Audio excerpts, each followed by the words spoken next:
Welcome to the Divorce Podcast, a podcast that aims to address divorce, separation and co-parenting here in the UK, countering the often sensationalist way it's portrayed in the media, challenging the status quo and driving for reform. On each episode, I'm joined by experts to discuss divorce, separation and co-parenting from different angles and to give their opinions and to debate them. I'm Kate Daly, a relationship counsellor and divorce coach, co-founder of Amicable, the divorce services company, and host of this, the Divorce Podcast. In this episode, I was joined by James Hayhurst and Adam Colthorpe. James is the founder of the Positive Parenting Alliance, a group of organisations and individuals who believe that all children deserve the most positive experience possible during a parental separation or divorce. He's also the creator of the Parents' Promise, which Amicable supports, and that he explains the purpose of during this episode. Adam is the director of co-parenting for men's mental health charity Dads Unlimited. This episode was all about dads, and we started by looking at some typical issues faced by dads following on from a separation or divorce. What emerged was a really clear set of gender-specific issues rooted in society and a real need for reform, particularly in the workplace. It was shocking and upsetting to hear the statistics around male suicide following relationship breakdown. We explored the value of early intervention and in limiting the negative impact of separation on families and in particular children. As a dad, looking after your mental health and well-being in general when you're going through a separation is just so important, and it's a topic that we'll cover again in the future. If you really loved this episode or want to hear more episodes like this, then please make sure to rate us on your preferred listening platform. Enjoy the episode. Welcome, Adam, and welcome, James. Thank you very much for having us. It's great to see you both, and thank you for coming. This is our special episode of Dads and Divorce, so it's really great to have two dads who've both gone through a divorce and who have stories to tell and who have set up positive things to impact the way that people co-parent and indeed the way that dads approach separation and co-parenting. So it's a real pleasure to see you both. Thank you. I wonder if we can start then by just having a little bit about your backgrounds. So you had your own sort of learning experience through your own divorce, and you link that to your background in marketing and communications. And then how did the Parents' Promise come out of that then? What made you decide that a promise was the way forward? Well, there are a couple of things that we've started to bring together. And obviously, Dads Unlimited are also part of the group now, which is great. I think there were two things that we were thinking of. The first one was, could we come up with an idea that was almost impossible to argue with? So the Parents' Promise, and I'm sure you'll do links in the show notes, but essentially it's a bit like it's somewhere between a prenup and a will.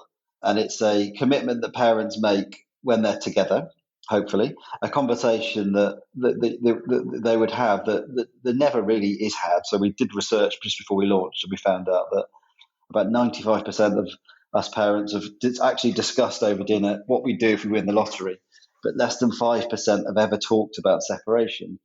And what that means is when it happens, there are no norms that we've set. And the Parents' Promise is, and if your listeners have a look at it online, it's really a very simple commitment. I'll just skim through it, but you're sort of saying that whatever happens in our relationship with each other, we, parent A and parent B, will always promise to put your child's needs first by always, firstly, recognizing that we're both your parents, that you have a need for a relationship with each of us and your wider family, and that we'll never make you choose between us. We will always love you and keep you safe while always being respectful to one another. As your parents, we will never hurt or tell lies about each other. And finally, we will work together as a partnership to provide for you and to create the best conditions for you to thrive. And I think when we talk to most people, certainly who've never been divorced, they go, well, I can't even imagine you need that. It feels just so sort of base camp level standard. Why would you need that? But unfortunately, given what we all know about how the family courts can work and how emotional it can get, it's really important to have that as a foundation. So the first thing was, could we create an idea that basically was impossible to argue with? And secondly, could we bring together a load of organisations that were very child-focused and didn't have a political agenda apart from they want to make the world a better place? And we've got, as you mentioned in the intro, 20-plus organisations, yourself, Dads Unlimited, Asian Single Parents Network, and it's growing all the time, of just adults who want to help children because they know that and to make it a better place. So that was that. Well, you mentioned that Adam is part of this as well with Dads Unlimited. Adam, just tell us a little bit about your role at Dads Unlimited and how you ended up there. Thanks, Kate.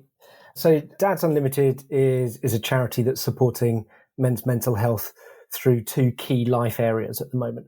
One being through family separation, and the other one more recently, we've been supporting male victims of domestic abuse. They are interlinked, but obviously can stand separately as well. My role at Dads Unlimited is I head up the mentoring team. So that is the team of, if you like, agents who are working on a one-to-one basis with dads who've gone through family separation to try and help them improve that co-parenting path. So it could be through assistance on communication skills or assistance on how to build a sustainable framework for the actual child arrangements. So I head up that team, and we have a team of 6 mentors at the moment who are working with dads across England and Wales. And so how did you end up going into that kind of area? Was it your own experience or was it just a different kind of career strategy from your perspective? No, I mean, weirdly, like James, my background was actually in marketing and specifically sponsorship. And then I did have my own lived experience, which I think is very important in working within charities, but working within mental health specifically. And it was by chance, I guess, that actually I bumped into Nav, the founder of the charity, just as it was coming together. He'd started it off as a Facebook page, found that there was a gap in support for dads specifically, a support network for dads, and he'd started to build that. At that point, I was working for Mind, the mental health charity. So again, I had a background in mental health at that point. And the two things kind of naturally came together and have evolved into the charity as it is today. And in the work that you do, what are the sort of typical experiences of dads? What are the typical things that you end up having to help people with? Just describe that sort of landscape for us. Well, I suppose there are various themes that run through family separation. And we always say whenever a client comes to us, there is no one size fits all and everyone's experience is their own experience. We do it from a very person-centered perspective. But there are definitely themes that run through. One is domestic abuse. So a lot of men have been a victim of domestic abuse and won't speak up about it. Or actually, there's quite a large proportion of men who've been a victim of domestic abuse and didn't know about it. They didn't realize at the time that they were as well. And that can be, or rather, I should say, that's more likely to be coercive and controlling behavior rather than physical abuse. But obviously, physical abuse still is a key area of domestic abuse with male victims as well. Other areas that we find are around suicide prevention. So around 40% of the clients who come to Dads Unlimited have had suicidal thoughts previously. Is that because of the separation, or it could be a whole variety of things? It can be a variety of things. We do actually measure whether they've had the suicidal thoughts more than 2 years ago or less than 2 years or within the last 3 months. But it can be related to various factors. And that can include family separation. Relationship breakdown is one of the key triggers for male suicide. We know that. Other factors that contribute and correlate with family separation as well are things like debt, unemployment, and mental health, mental well-being, so anxiety and depression. All of those things can combine as well. So yes, we started off running what was a family separation charity, and we've moved more into the mental health space now because it runs through everything that we do and through all of the experiences of the men who we've been supporting. And James, jump in here. What about your sort of experience of the typical things that as a dad you face when you're going through divorce and separation? Yeah, I would just echo kind of what Adam said, really. There's no typical, but it's incredible how prevalent very traumatic separation can be. And there are various chapters to that, and they can all come together at one point, at the same time. There's the separation itself, there's being displaced, there's the financial pressure, and then, there are often situations where parents and often dads are not seeing their children, in a sense, through no fault of their own, through the system and through some underhand tactics that I think people can end up in quite a dark place. So yeah, I think that's it is, if you think about the kind of the stresses that get laid down, this is a point in someone's life where there can be an awful lot that come in quick succession. Well, let's just unpick that issue then a little bit, because it is quite common, as you say, for particularly dads, not to see their children still? And what's behind that? What is happening in our society for that to be happening as common and as oftenly as it does? I think we have to be very careful about how prevalent we think it is. The actual proportion of parents who are having contact stopped is a small but important proportion of the whole experience of separating families. It is more likely that contact is being frustrated in some way. So it might not be that it's been stopped in its entirety. It might be that it's being frustrated in the sense of, and this works both ways. It's not just a dad's experience. I should be very clear that a lot of mums experience this as well. So I don't want to view this just as a gendered issue. But following separation, when you've both been living together, you've both had some element of interaction with the children on a daily basis, some level of influence in how they are parented, to suddenly move to a situation where you're in separate houses, potentially two sets of rules or two sets of expectations, it can be a frustration that's experienced by the parents where one parent will want to interfere with how the other parent is parenting or have some level of control over how that time is spent with the children. So in that scenario, then, what's the difference between both parents wanting to actively have a shared set of rules and boundaries versus one parent interfering? Because that's the line, isn't it, that you're trying to walk? Or, we talk a lot in the work that we do about shared parenting and co-parenting. And we distinguish that from parallel parenting, where it is two houses, two sets of rules, you plough your own furrow. And, for some people, that's the right way for them because there isn't the possibility of a relationship between the adults. But we all know that the better experience for children, if it is possible, is where you've got, parents who are openly communicating, who can communicate well, and therefore there is a level of knowing what the other parent is doing, isn't there? And there isn't a level of having a shared set of rules or whatever. So where's the line there? So I would say it's very difficult to distinguish where that line is.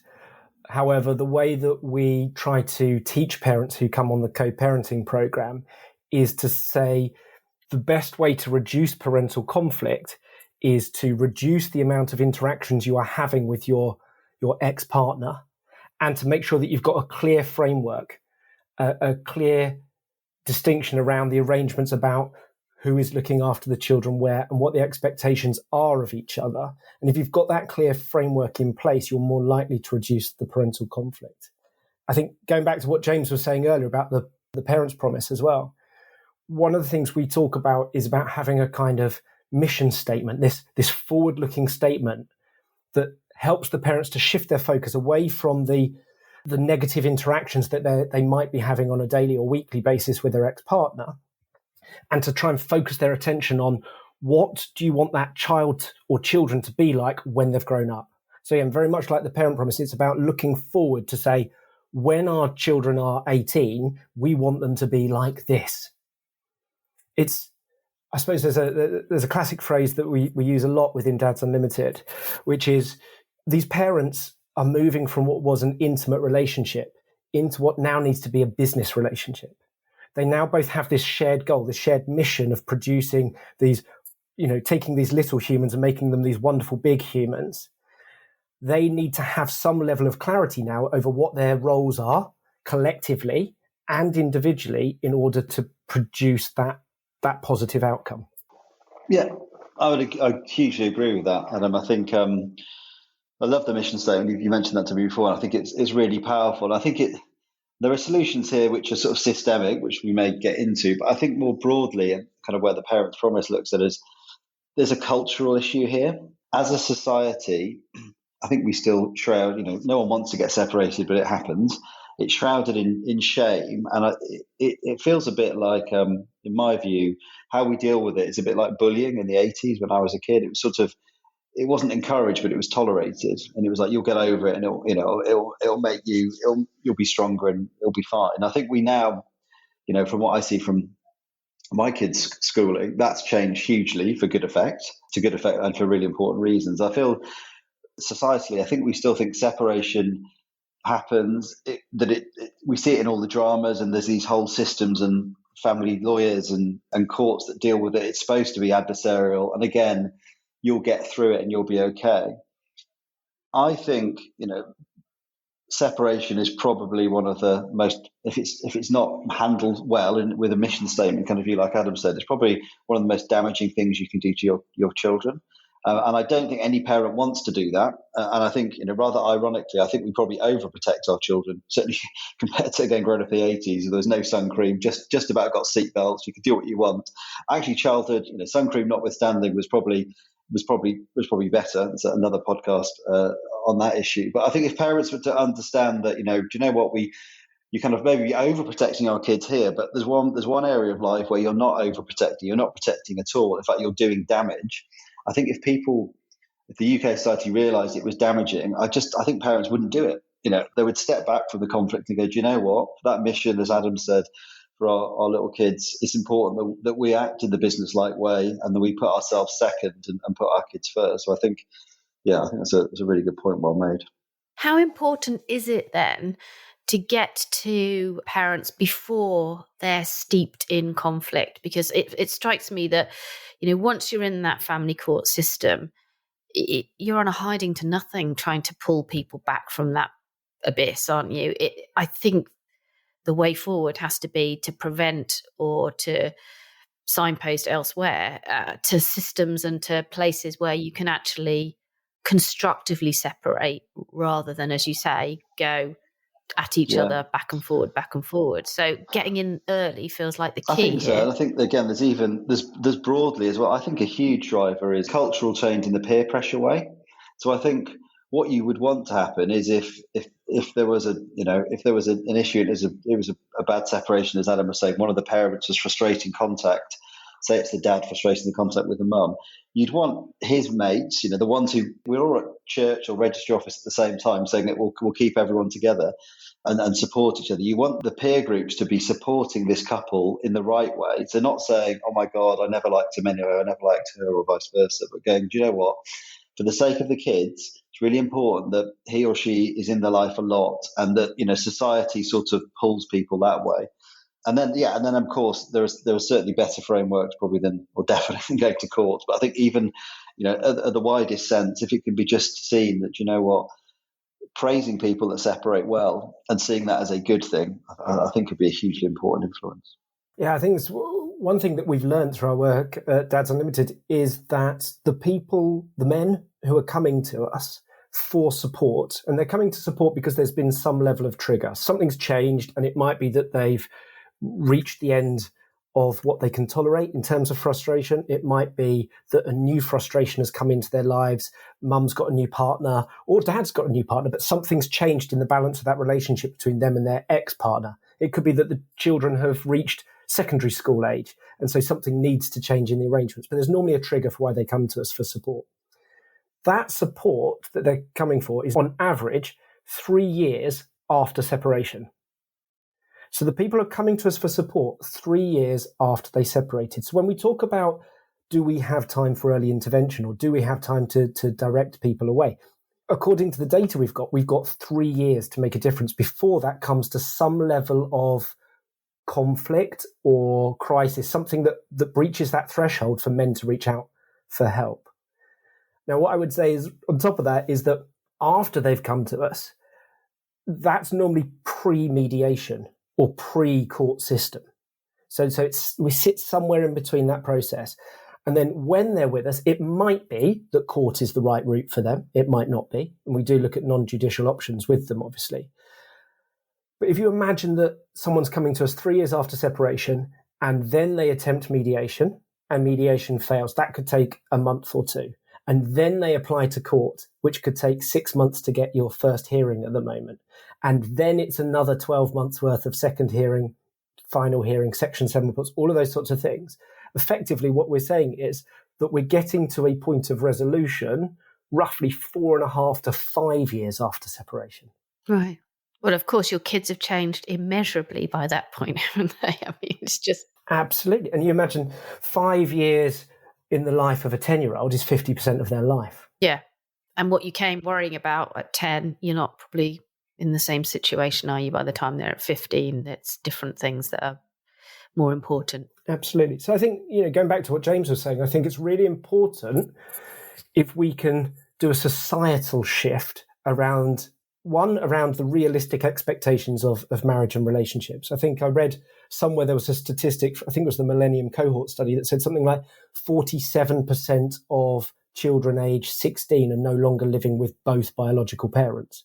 So if we're looking around half of relationships with children ending in co-parenting households, then we need to be teaching parents as part of the relationship process around what needs to happen afterwards.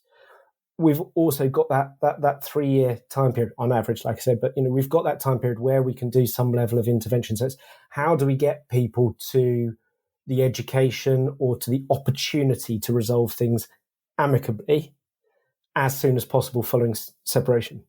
And I guess, James, that's where the parent promise comes in, isn't it? In trying to educate people before this has happened. Yeah, it's sort of I suppose it's trying to, appropriate behavioural economics term to use it, frame it and anchor it. And, at the time when your child was born, or, ideally, I'd love to get the NCT involved, but, at that point, nobody wants to talk about this. It's like you don't want to write a will, but you kind of know you have to because it's the right thing to do. This is not quite the same because hopefully you won't be needed, but it's sort of, while things are good, clearly, to use Adam's manifesto point, we want to, create the most amazing, thriving little humans. And, that's an important response, but that's the responsibility that we have over and above, our sort of relationship with each other. If that isn't going to hold in the same romantic way, we have a commitment that's lifelong to our small people. And how are we going to go about doing that and delivering on that long term? It's kind of really important. So that's where the promise comes in. There's something else we're doing this year, if you wouldn't mind me plugging the social initiative, but another area where we think cultural change is really powerful is the workplace. So we are working with a number of organisations, obviously yourself as well, Kate and Adam, but in helping HR policies recognise separation. So we're looking to launch something towards the end of the year. And if anyone is a business leader or anyone working any business wants to get involved, then do drop us a line. But the idea is, and speaking to HR leaders that I have, it is a sort of a blind spot at the moment, is that separation is not acknowledged as a thing, as a life event. And it's, as we just touched on, it's very stressful.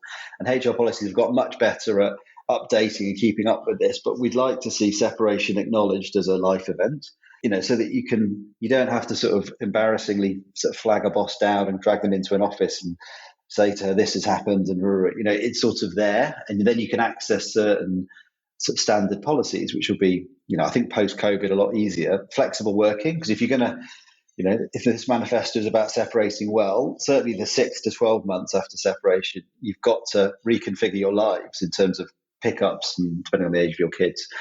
Access to emotional counselling, like Dad's Unlimited or whatever, is really important to check in on how you're feeling and knowing that that's going to change over time.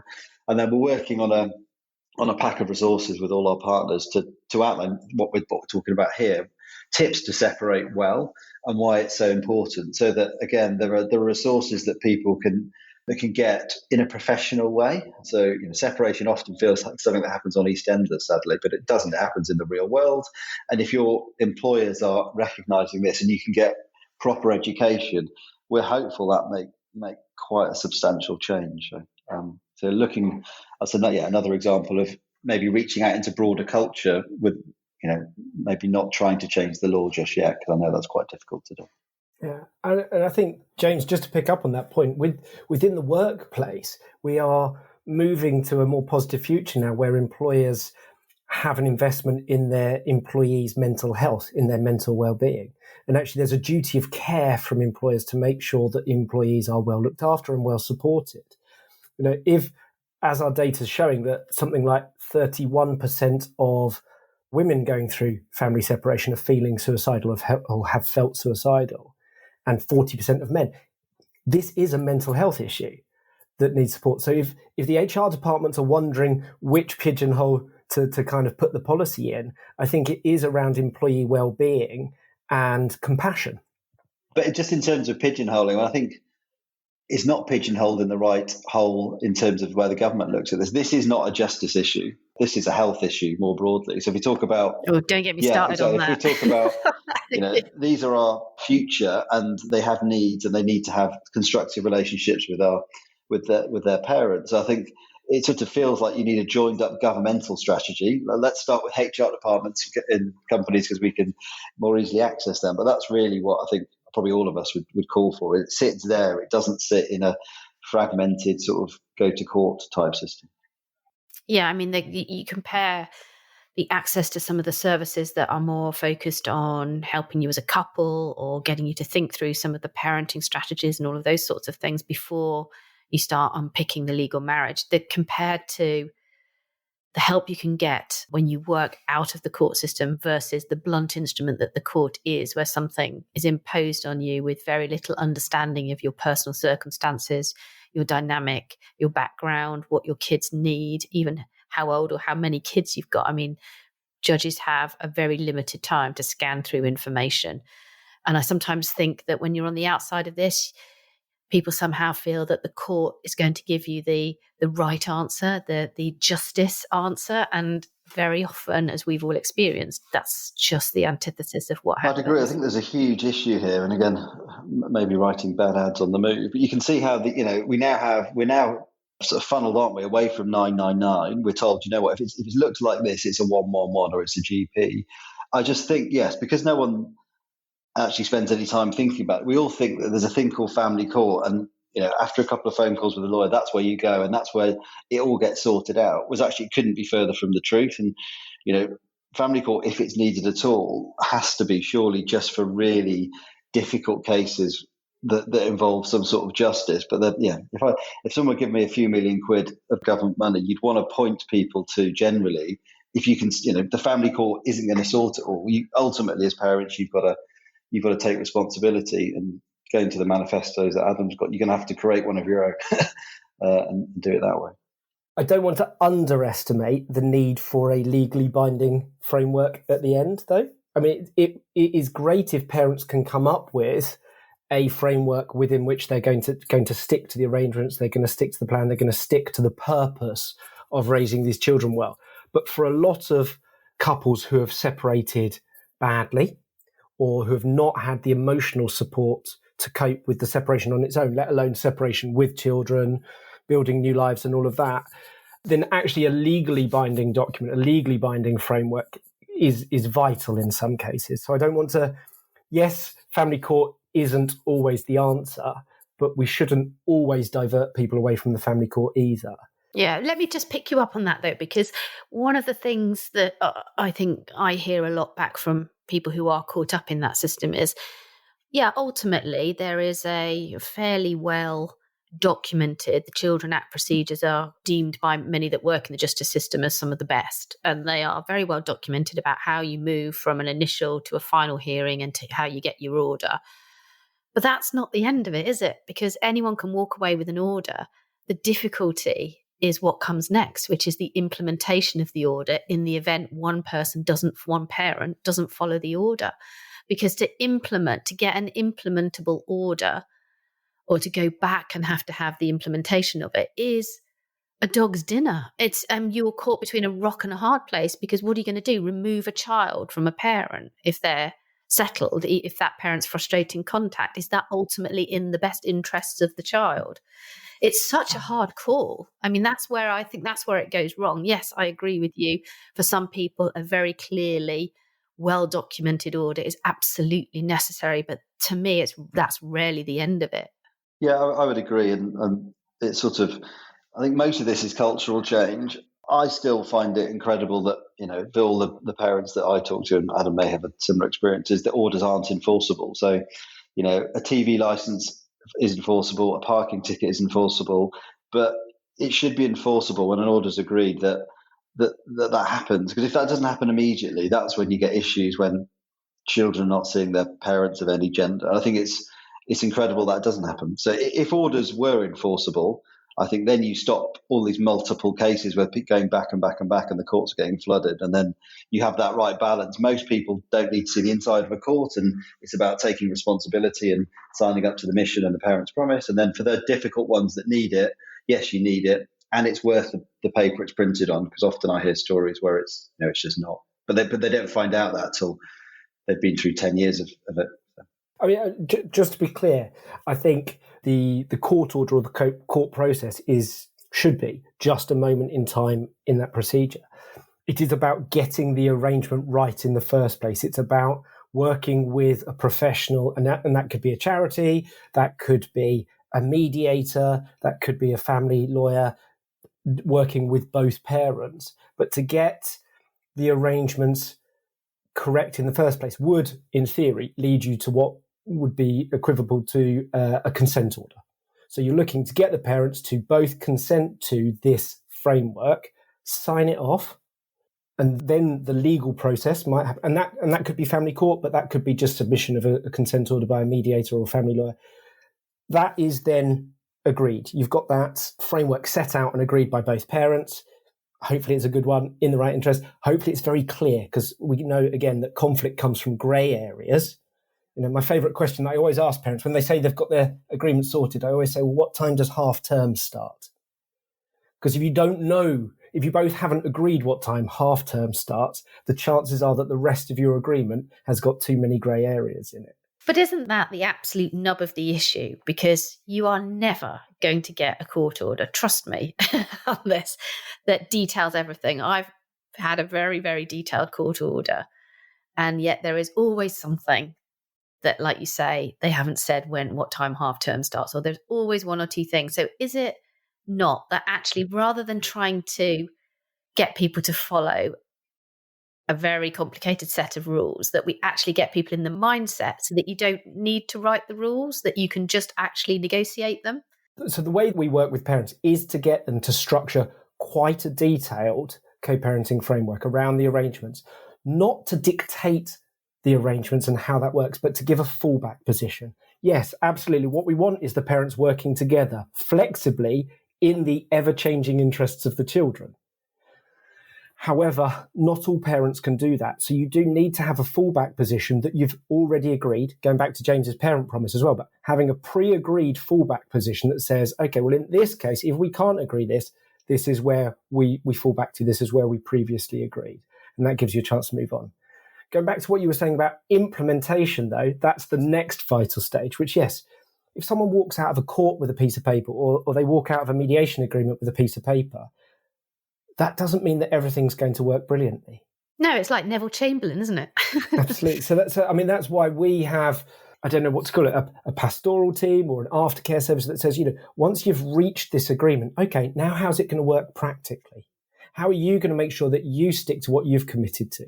How are you going to handle it if there needs to be some flexibility, if the other person's situation changes, if the children's situation changes? How are you going to cope with that? And it's a case of trying to, I guess, empower both parents to move forwards independently, co-parenting in the best interest of the children. And it's not easy. If it was easy, we'd all be out of a job. But that is what we are. I like to think all of the organisations involved with the Parent Promise, all of the organisations who I've spoken to recently, are all focused on trying to achieve that kind of end goal of getting parents to have some perspective, some focus on what's in the best interest of the children, to learn how to communicate well in this new environment they've found each other in, and how to build the actual nuts and bolts, the actual framework of how the arrangement's going to work moving forwards in a sustainable way that reflects, like I said, the ever-changing needs of all parties involved.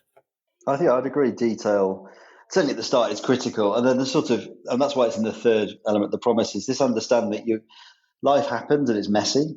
So you have to work together. You see lots of parents who have the detail and then they just don't talk to each other, and that's not good for your kids. It's all worked out, and actually it works seamlessly. On the surface, but you need to be able to co-parent, and maybe there are just think if you look at what businesses do and governments when they disaster plans, things will happen. There may be small things like you can't go to grandma's because some other boiler's broke, or there may be big things like one of your kids is getting bullied, or one of them is really ill, or maybe we should start to do sort of scenario planning on separations. You've got to work together, because if something challenging happens, your kids need you both, and they need you both fully invested in finding solutions and supporting them. So you can't do that just from a bit of paper.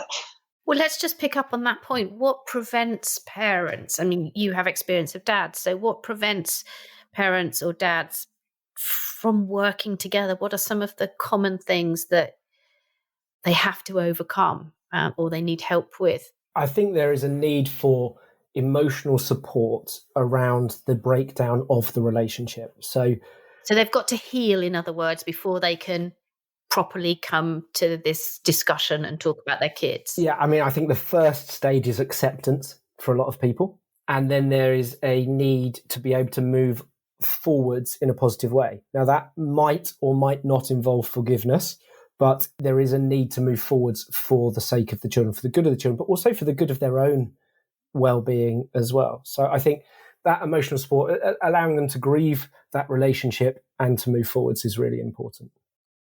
And one of the biggest adjustments I often hear from people is from both parents, but more so from the dads, is this idea of not necessarily seeing your kids every day. I think that's quite a big hurdle to get over, isn't it, when you're at the very beginning of this separation journey? I don't know whether that resonates with either of you. Absolutely, but I don't think it's just dads. I think in some cases it's potentially even more so with mums, that there is this, and again, I mean, we probably haven't got enough time in this podcast to look at what society expects of mothers in parenting, let alone, but there is this change where we always say, again, forgive me for my one-liners, but we always say, love is infinite and can be shared by both parents and the children, but time is finite. And so following separation, you are going to have to work out how best for the child to share their time with their parents and with their extended families, and potentially with new families as well as those relationships move on. So how is that going to be shared? How is that going to be shared in the best interest of the children? So there's a kind of an emotional stage to go through around the ending of the relationship. Then there's the practicalities of, dividing finances and new houses and building new financial situations and job flexibility to allow you both to be able to drop off and pick up from school, and those sorts of things, I think, are all really challenging. And then moving on to James's, discussions with the HR departments, I'm hoping that leads on to more tolerant policies or societal tolerance, I guess, for men working more flexibly as well, because we seem to expect that mums work flexibly. We seem to have this assumption that following childbirth, a lot of mums are going to be part-time afterwards. But we don't have that expectation for men. And that's why we've got a massive gender pay gap, if you don't mind me just butting in there. But we're never going to solve the gender pay gap until men have the same degree of flexibility, and it's more normal for men to break their careers and dip in and dip out. So, yeah, I'm absolutely... I couldn't agree more. And that was from a different angle. Kind of one of the things that occurred to me. We set up the promise is that essentially... it's women that will drive this forward. So the patriarchy, to the detriment of men, actually is alive and well in the family justice system. And I think we need to embrace equality properly. And what that means is, I think when it's sort of standard shared parenting on separation, I think that will shatter the glass ceiling. Because what I saw, and I actually changed careers when I was separated, is I was suddenly having to leave work at 2:00 on a Wednesday to pick up my daughter. And I suddenly thought, God, I remember when I was a 20-something and my female bosses were trying to leave. It wasn't even at 2. It was in advertising land at 5:30 to just get home to their children. And that was real stress because they had to do that. They couldn't just hang around forever. And I think if half the boardroom or a third of the boardroom, and it's mixed gender, have parental responsibility and they don't have someone at home to do it, but they have to do it themselves, I think it will make a huge difference. So I think that is a positive accelerator. I think there are lots of systems that, on the other side that aren't fit for purpose. Now men and women, or if it's same-sex gender, it's up to them who owns the earning power. In my family, it's not me, and I think we just need to reflect that. So upon separation, we should assume roughly sort of 50-50 care or whatever, and we shouldn't assume that one gender supports the other through some sort of income support, because that's just gender pay gap notwithstanding. We need to be in a society where it's full equality. So I think there's a bit of baggage there in the system still. James, I wonder whether there is space within the organisations you're working with on the parent promise to have an employer's promise as well that says, we promise to support members of our staff in this way. We promise to, we know that employers have to offer flexible working as long as it is possible, but it has to be at least discussed. Maybe there is an employer's promise that says, we pledge to support new parents. And this isn't even to do with family separation. This is just to do with parenting. But we pledge to support parents of children with flexible working that doesn't depend on this kind of societal expectation of women working part-time and men working full-time and just coming home for bath time. We do need to get to an equality of parenting, let alone an equality of co-parenting following separation. Exactly. And there's this mix that there are sort of dads who want to parent more on separation and can't, and they're hugely frustrated. And as Adam said, there's a lot of mental health issues. And then there's the other way around: is just because you separate, it shouldn't be that the dad just gets them at the weekend for fun time. It's because that's it's hard work looking after kids. But again, as a society, we need to go. If you're going to separate, ideally it wouldn't happen. But if it's going to happen, it's going to broadly look like this. You're both going to be managing this situation, so it's going to impact positively and negatively on both of you. And it's at the moment, I just think we've got these sort of societal stereotypes from about 40 years ago that don't serve anybody. Yeah, and it feels like we're reinforcing those when people go through separation rather than breaking them and looking at it as a new opportunity. Oh, I could talk about this forever, but I'm really conscious of the time. We have definitely run over on this one. So if you're listening to this and you're wondering why we're still going on 40 minutes later, I'm sorry. But it's been absolutely fascinating talking to you both. Thank you. It's really interesting views and perspectives. Where can people find out about you, James? So best place is Parents Promise website, which I'll embarrassingly forget, but I think it's www.theparentspromise.org.uk, but it's pretty high on Google search. And presumably they can find the Parents Promise there as well. So on that, there's lots of resources, and you can download it and sign up, and the counter will tick up. So we'd love to have some more upticks. And then on Twitter, it's at parents_promise, and I'm at Hayho, Hayhho. Brilliant, thank you. And Adam, where can people find out more about you and Dads Unlimited? So the Dads Unlimited website is www.dads and then unltd.org.uk. So it's dads, unltd.org.uk. That's the website. We're also on Facebook under that, Twitter under that, and then on Instagram, slightly longer, it's the full Dads Unlimited. That's fabulous. Thank you. And of course, you can find me on Twitter. I'm at Kate_Daly. You can hear about new podcast episodes by following at divorce_podcast. And if you enjoyed listening to James and Adam today and you'd like to hear more of these podcasts, then you can visit thedivorcepodcast.com. Thank you both very much for your time, and thank you for listening.